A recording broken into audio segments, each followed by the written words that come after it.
د انور الحق کاکړ سافټویر اپډیټ شو. وایي له افغانستانه موږ ته ګواښ نه دی متوجه، آیا د طالبانو له سخت دریځ څخه وډار شو؟ جزئیات هم دلته وګورئ او چینل هم سبسکرایب کړئ. انور الحق کاکړ چې د پاکستاني پوځ یو ګوډاګی دی او د همغوی په فرمایشونو یې چې څه خولې ته راتلل، نو د افغانستان طالبانو عام افغانانو پر ضد به یې ویل. ان تر دې چې افغان کډوالو باندې هم د ترهګرو سره د مرستې الزامونه ولګول. خدای چې طالبانو یې پر ضد سخت دریځ ونیو، نو ښکاري چې سړی یو څه اصلاح شوی. تازه خبر دا دی چې د پاکستان لنډمهاله لومړي وزیر انور الحق کاکړ له یوې پاکستاني رسنۍ سره په خبرو کې ویلي چې پاکستان ته له افغانستانه هیڅ ګواښ متوجه نه دی او نه هم افغانانو پاکستان ته کوم ګواښ پیښ کړی.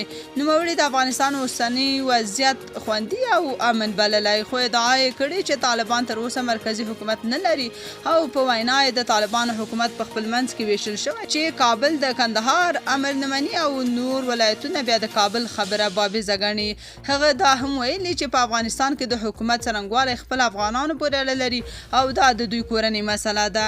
یاده دې وي چې تر دې وړاندې انور الحق کاکړ افغانستان کې د ټي ټي پي د شتون ترڅنګ ویلي و چې د افغانستان اوسني واکمنان مشروعیت نه لري او تر هغې چې افغانستان کې مشروع حکومت را نشي نو د پاکستان اړیکې به ورسره ښې نشي.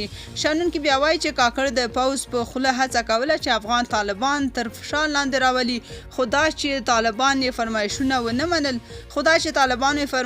ونه منل نو اوس مجبور شو چې له خپل احمقانه خبرو په شا شي. تاسو په دې اړه څه نظر لرئ؟ کمنټ کې شریک او چینل هم سبسکرایب کړئ.